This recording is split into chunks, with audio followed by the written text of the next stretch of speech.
Daryl is a unique child. There are 1 in 1 million like him. Unfortunately, Aiden is very sick because all the cells in his body don't behave in the right way. His cells have a very weak structure.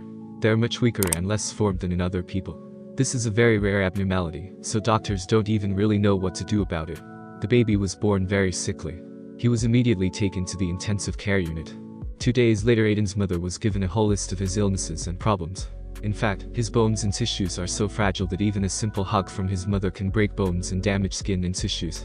Vessels can tear even if the baby is just lying down or sitting up. He is the only person in the world today suffering from the condition, according to the data. Now I know what unconditional love is, because that's exactly what it is, says his mother Sasha. Ehlers-Danlos syndrome is what the disease is called. Among other things, this condition limits the child's growth. He's already 7 years old, but he looks so small. He is 7 years old, but the baby weighs only 12 pounds.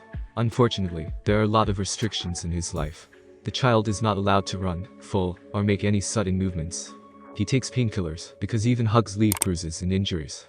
Sometimes he walks and cries. Just because he turned sharply and now he's hurt. Unfortunately, there's nothing that can be done. We try not to give him strong painkillers every day, because they are addictive. But sometimes we have to give him morphine injections, his parents say. The first 2 years were the hardest. They had to take him to the hospital 42 times. The parents were terrified of what was happening to the baby. He broke his spine 8 times, and fractures of fingers and ribs don't even count anymore. The toddler is almost never taken outside. The house and his room are quite safe, but even there he manages to get new bruises, injuries, and fractures every day. From the first days, his parents were scared. After all, the doctors couldn't even tell exactly what was happening to the child. Fortunately, it is not the first case.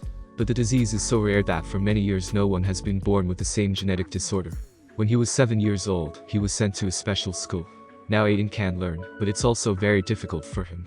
The family decided they would just live, giving Aiden everything they can give him. He loves cars, is interested in music, and he likes to read about animals.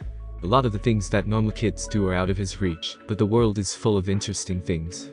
Aiden has to find his place in life. Translated with www.depl.com/translator, free version.